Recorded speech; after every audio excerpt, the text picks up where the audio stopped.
rancher finds himself accused of trespassing after using a nearby community pool without realizing it was restricted. The HOA president and members target him aggressively, despite his land never being part of their association. The situation escalates with cease and desist letters and threats of lawsuits. Facing mounting pressure, he seeks legal help and prepares to defend himself.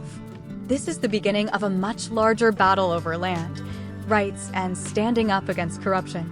The story unfolded on one scorching Texas afternoon, and if you have a moment, I invite you to sit back and hear how it all began. I was standing there dripping wet in my board shorts, arms folded tight against my chest, while two cops stared me down like I had just robbed a bank in broad daylight. Behind them was Karen, though I didn't know her name yet, wearing a neon pink sun hat and sunglasses the size of satellite dishes, shrieking and waving like she was conducting traffic. She pointed straight at me, yelling that I was trespassing at their HOA pool and demanding my immediate arrest. One of the officers, built like a linebacker, turned to me asking for my ID with a tone that left no room for negotiation. I handed it over, still trying to process the insanity of the moment, because the truth was I didn't even live in their neighborhood, had never signed any HOA agreements, and my family's old ranch predated their suburban sprawl by decades. I wiped some water from my face, watching the smug grin stretch across Karen's face as if she had already sealed my fate. The officer stepped away to run my information while Karen threw death glares my way, and a crowd began to gather, whispering and snapping pictures like it was the hottest show in town. The concrete burned under my bare feet as the sun beat down mercilessly, and I had a sinking feeling that an apology wasn't going to be enough to fix this mess. Before I could even think about an exit plan, another HOA board member came stomping up, red-faced and waving a fistful of papers like he was about to read me my last rites. He screamed about freeloaders, thieves, and how I was stealing their community amenities without paying dues, then slammed a cease and desist letter against my chest hard enough to sting. I barely had time to catch my breath before the police radio crackled, and the officer reading my ID exchanged a low whistle with his partner, saying they had a situation here. My heart raced, not from guilt, but pure disbelief because I knew in my bones I had done nothing wrong. 3 weeks earlier, when the July heatwave hit like a freight train, I had stumbled across a flyer stuffed into my mailbox advertising the grand opening of the neighborhood pool. Big letters said residents welcome, no ID checks mentioned, no HOA membership required, just a smiling stock photo of happy families under sunny skies. I didn't think much about it at first since my ranch was technically next door, but not part of their subdivision, and in small towns, hospitality usually meant what it said. The first time I wandered over, the gates were wide open, kids were playing, parents were lounging, and nobody so much as glanced at me as I swam a few peaceful laps in the cool water after a long day fixing fence lines. It was a simple pleasure, one I had almost forgotten, growing up swinging into my dad's old pond, which had long since dried up and become choked with weeds. That peaceful break ended on my third visit when Karen spotted me from her throne-sized pool chair, iced coffee in one hand and a clipboard balanced on her lap. I gave a friendly nod, but got nothing back except a cold, hard stare and some rapid whispering to her friend beside her. I figured she was just one of those folks who didn't like new faces, but when I caught her sneaking photos of me with her phone, the knot in my gut told me trouble was brewing.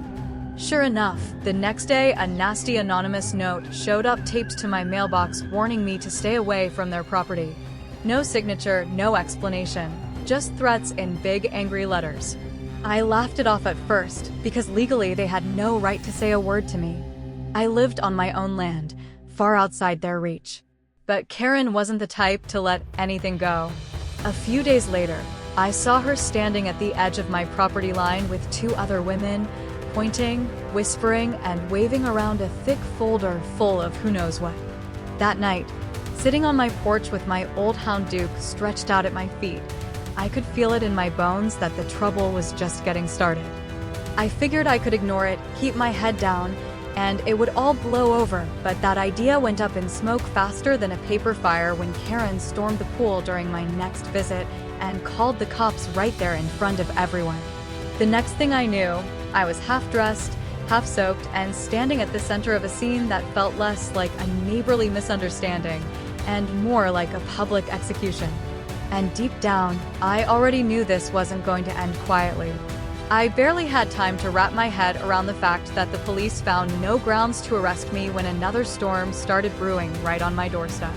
You would think that finding out I did not live within their HOA boundaries would have been enough to make Karen and Rick back off, but instead it just made them double down with more ferocity than a cornered raccoon. 2 days after the pool fiasco, I found a notice taped to my front gate written in thick red ink, "Final warning, vacate. Immediately failure to comply will result in HOA action." I stood there for a long moment staring at the paper flapping in the hot Texas wind, feeling a weird mix of anger, disbelief, and something else that tasted an awful lot like betrayal, even though these people had never been my friends. They were not just coming after a swimming pool trespass charge anymore, they were coming after my home, my family's legacy, the land my father and grandfather had built fence post by fence post. It would have been easy to rip the notice down, march straight back to their office, and raise hell, but I could still hear my dad's voice in the back of my mind warning me never to fight fire with fire, but with facts and patience. So I documented everything, took high-resolution photos, recorded a video explaining the situation, timestamped, and geotagged every bit of evidence I could think of, like my ranch depended on it, because it did. That night, Duke paced the porch, growling low in his throat every time headlights passed down the distant road, and around midnight I caught sight of 3 cars parked just beyond my fence line, engines idling, no lights, no movement, just sitting there like wolves waiting for the right moment to pounce.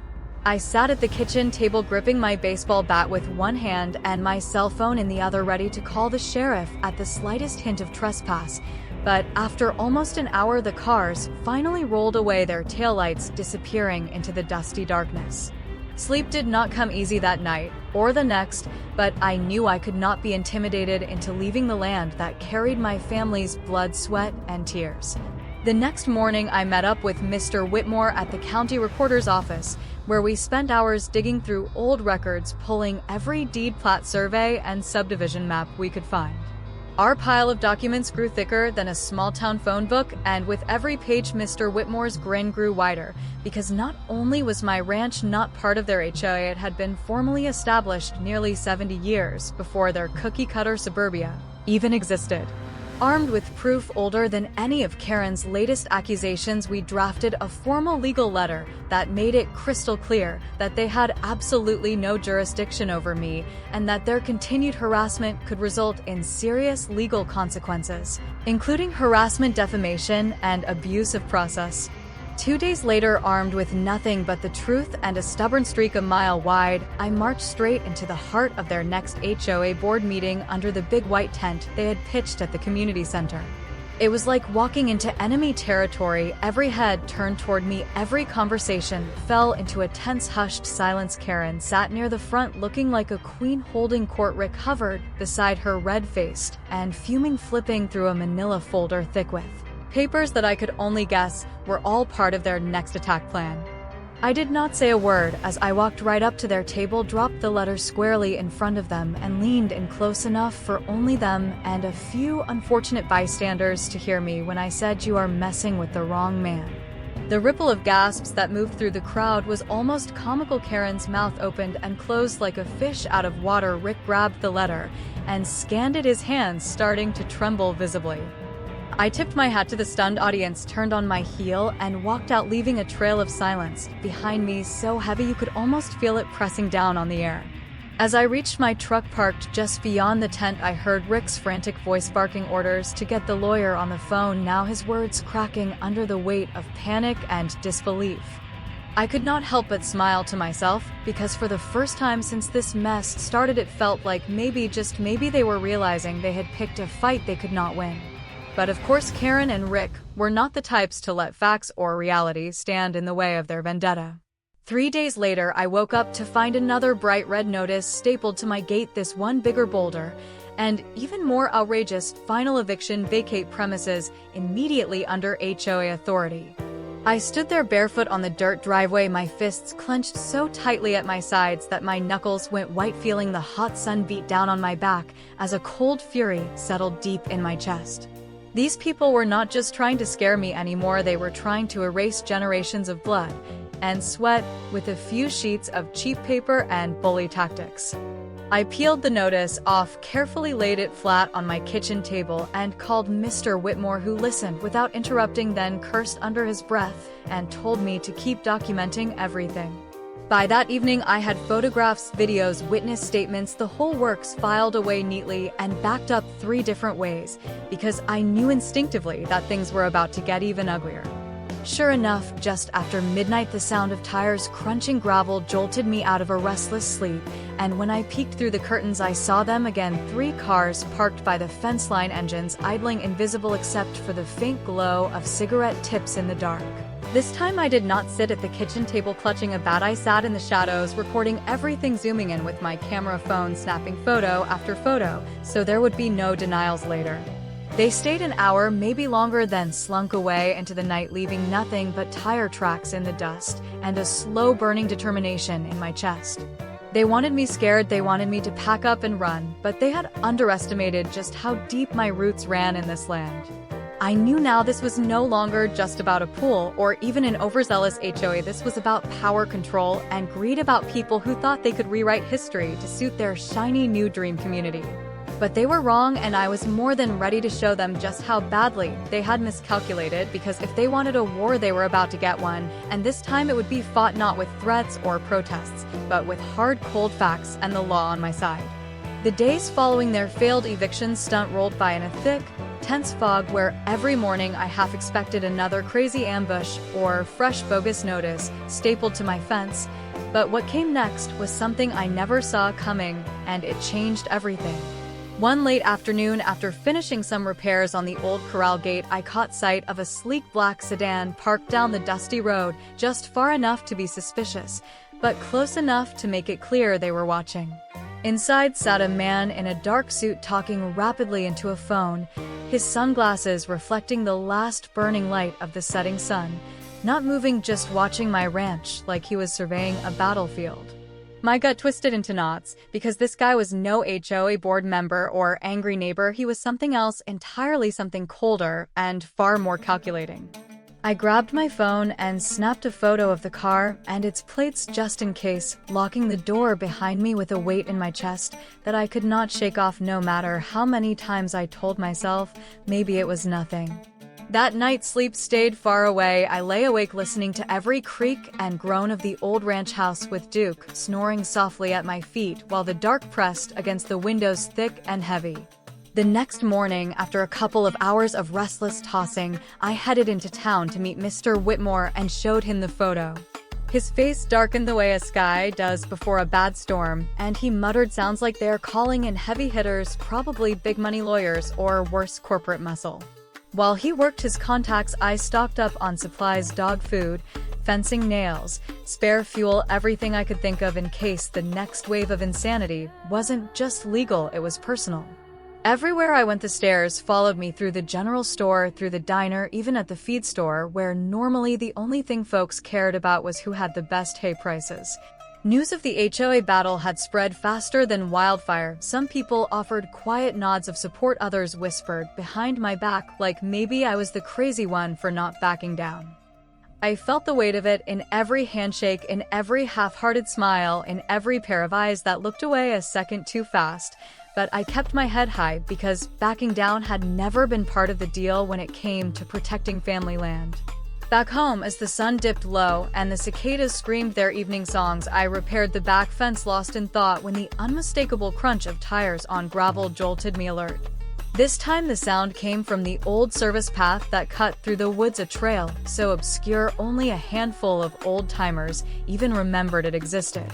Chills raced down my spine as a massive black SUV emerged from the tree line and 3 large men in suits stepped out, their movements precise and practiced. One of them slapped a thick envelope against the fence post, and without so much as a glance at me declared that the property was now under dispute, and I had 72 hours to vacate. My blood boiled so hot I thought my skin might burn right off because these men weren't neighbors or local officials, they were private enforcement contractors, high-dollar security hired to intimidate and bulldoze folks like me into submission. I stood my ground, arms folded, muscles locked, refusing to even touch the envelope until they turned and drove away, dust spiraling into the hot sky behind them. Inside the envelope was a nightmare spelled out in cold clinical legalese, page after page of claims filed by a real estate corporation from 2 counties over arguing that my ranch and the surrounding land should be seized under eminent domain for community development. Shopping centers, luxury townhomes, even a golf course were mentioned in glossy marketing packets tucked between the threats like trophies waiting to be mounted on what they clearly thought would be the corpse of my family's legacy. They weren't just coming after my poolside afternoons or my fences or my right to swim where I pleased. They were coming after the soul of everything my father and grandfather had bled to build. I gripped the table so hard it creaked under my hands, rage flooding my chest like wildfire, because this wasn't just HOA stupidity anymore. It was organized greed fueled by money and power that had no business stomping through the lives of the people who actually built this land.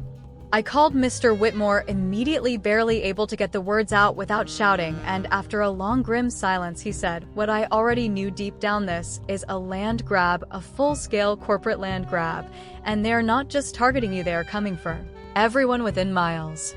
He explained how the HOA had partnered with developers filing quiet petitions to annex neighboring properties under the guise of community interest, expanding the HOA's jurisdiction by miles, swallowing farms, ranches, and homesteads in one sweeping move.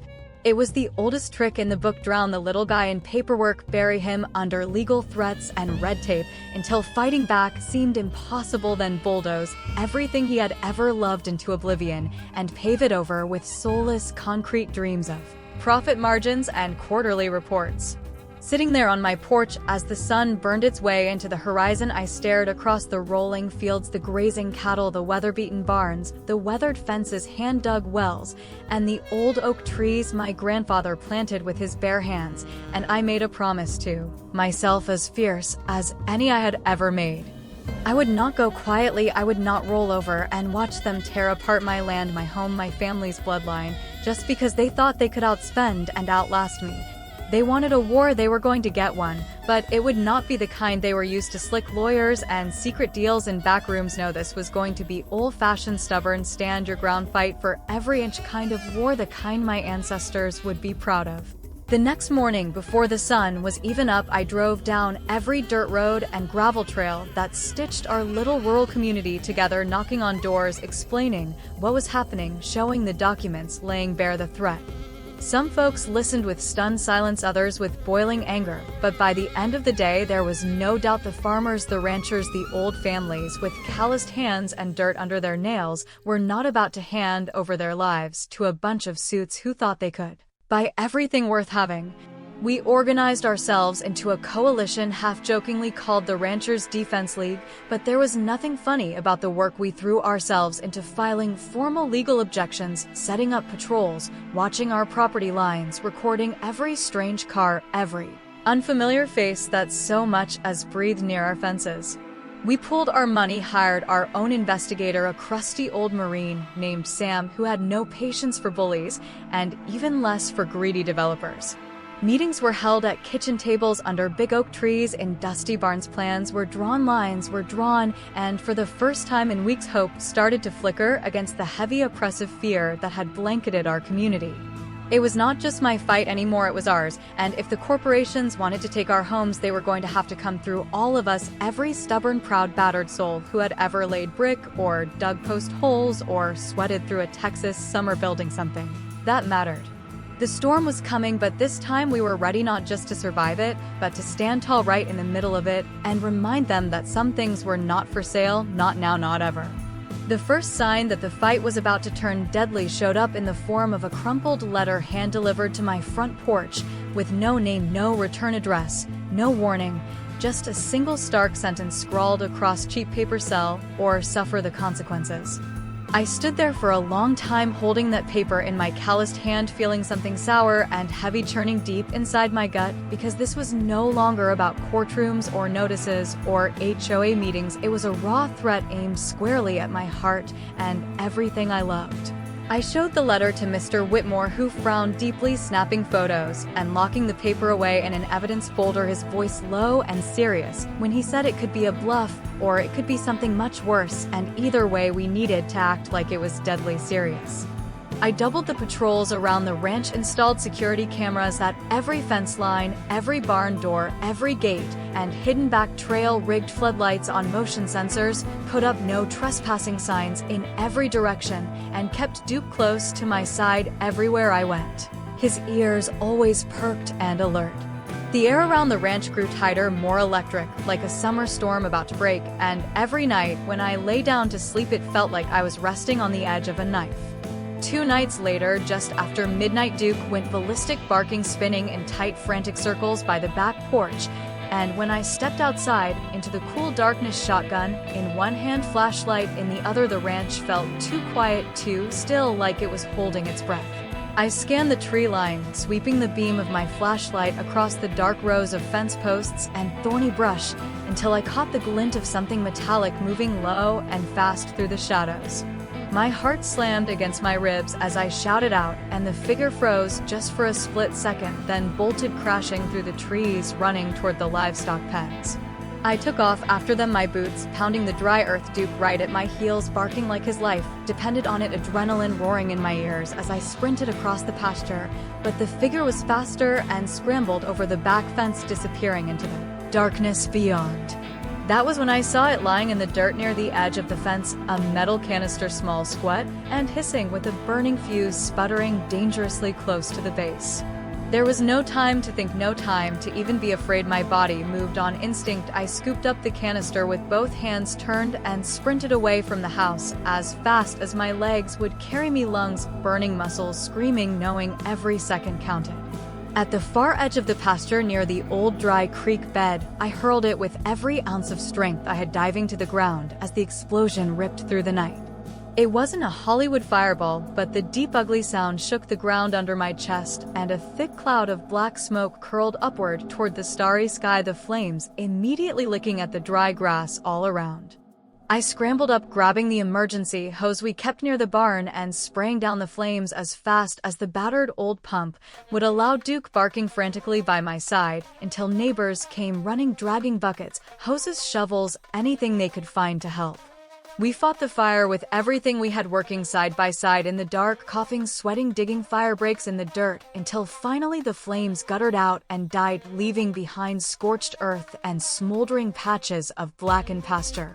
When the sheriff's deputies arrived around 3 in the morning, they took one look at the scene, the charred ground, the burned fuse, the blast crater, and their faces turned hard and grim.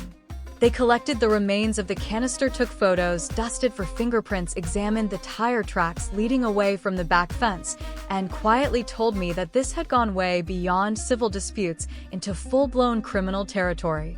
Attempted arson, terroristic threats, possibly worse, the lead deputy muttered, shaking his head in disbelief as he scribbled notes under the harsh glare of portable floodlights. Sam, our grizzled old investigator, showed up before dawn, still pulling on his boots, and immediately got to work crawling the perimeter, checking the fence lines, reviewing camera footage, and within a few hours he had a partial ID on the intruder. One of the newly hired private security goons the HOA had quietly brought in, a former nightclub bouncer with a history of violence and intimidation tactics, a man who had no business anywhere near a peaceful rural community. The next few days blurred into a storm of paperwork, statements, legal motions, and sworn affidavits. The county prosecutor officially opened a criminal case, not just against the thug who planted the bomb, but against the HOA board members who had authorized the illegal private security operations without permits. Karen, Rick, and half a dozen others were named in the investigation, their smug little empire cracking apart like a rotted fence post under too much weight. The media caught wind of it fast. The local paper ran front-page headlines: rancher targeted by HOA extremists, firebomb attempt shocks small town, and within days news trucks started showing up, dust trails rising as they rumbled down our back roads hunting for the next big soundbite.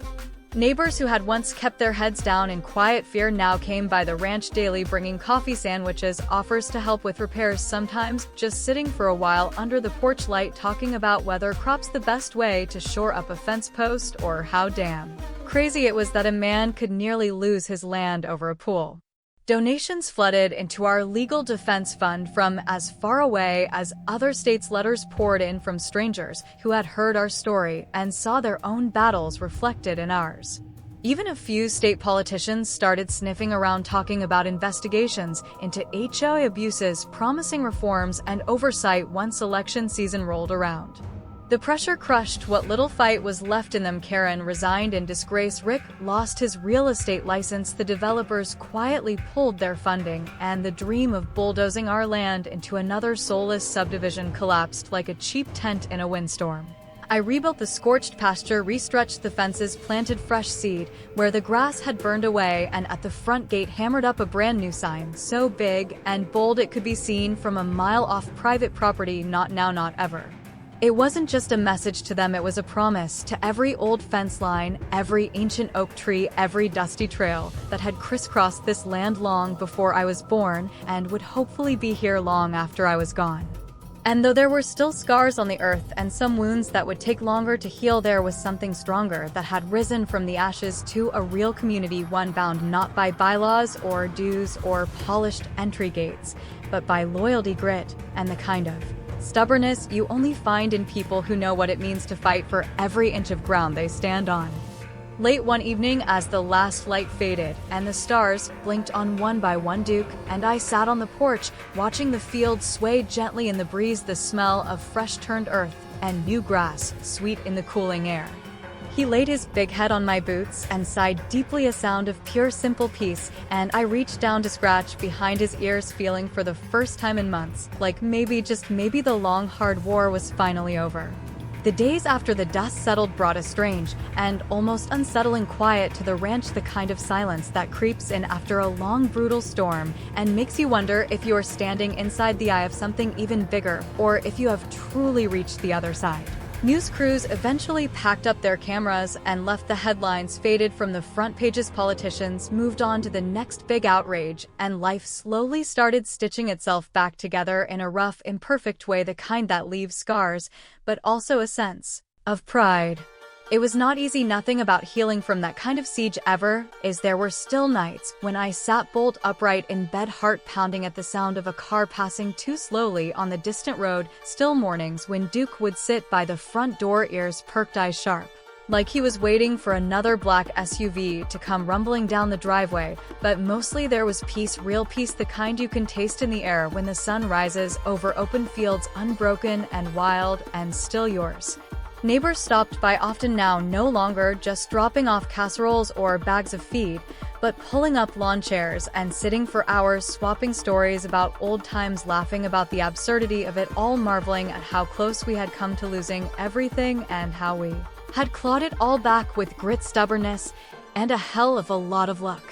Kids who had once been warned to stay away from the ranch now rode their bikes up and down the dirt road, waving shyly and sometimes daring to come pet Duke, who had become something of a local legend in his own right for his role in defending the land. Farmers who had barely spoken a word to one another in years now worked side by side, rebuilding fences, mending irrigation lines, sharing equipment and advice like a real community, not the kind manufactured by HOA contracts, but one built on shared sweat, shared loss, and shared victory.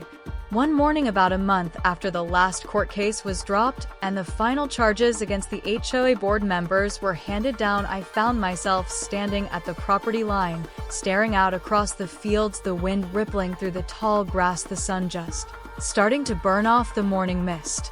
I thought about my grandfather planting those first stubborn fence posts by hand, fighting the rocky soil with nothing but a shovel, a hammer, and sheer willpower. I thought about my father teaching me how to mend a broken wire, how to ride the fence line at dawn when the air was still sharp with dew, how to fix what was broken without waiting for someone else to do it. And I thought about all the nights I had sat on this very porch wrestling with the fear that maybe, just maybe, this would be the generation that lost it all, that gave up the fight and let the suits and developers and bureaucrats take what had been bought and paid for 100 times over in blood, sweat, and sacrifice. But standing there breathing in the clean, sharp smell of earth and hay and sunlight, I knew with a certainty that settled deep into my bones that we had done more than just save a few acres of dirt and some battered old barns. We had saved a way of life, a truth that mattered more than profits and polished sidewalks and 5-year business plans. We had proved that not everything can be bought, not everything can be bullied into submission, and that sometimes the smallest places with the stubbornest people can stand up against the biggest bullies and win. As the seasons rolled forward, the ranch flourished in ways I had not dared to dream. During the dark days of the fight, crops grew strong under the wide open sky, cattle fattened on the sweet rich grass, neighbors pooled their resources to open a small farmer's market at the edge of town, showcasing the best of what our battered little community could still produce. We planted new trees where old ones had fallen, built new sheds and corrals where the fires had scorched the earth, and every nail driven, every seed planted, every fence mended was a quiet act of defiance, a way of saying we are still here, we are not going anywhere. One crisp autumn evening, as the sun dipped low and painted the fields in molten gold, Duke and I sat on the porch, just like we had so many times before, the horizon stretching out before us, endless and wild and heartbreakingly beautiful. He laid his head on my boots, gave a contented sigh, and I reached down to scratch behind his ears, feeling a deep, powerful sense of gratitude rise up inside me, so strong it almost hurt. We had weathered the storm, we had fought the battle, and we had won, not because we were richer, not because we had fancier lawyers or more powerful friends, but because we had something they could never understand, something no amount of money could buy or tear down or pave over. We had the truth, and the truth, just like the land under my boots, was something no HOA, no corporation, no army of suits and bulldozers could ever take away, not now, not ever. And as long as I drew breath and the fields stretched green and golden under the wide Texas sky, I would fight to keep it that way with everything I had.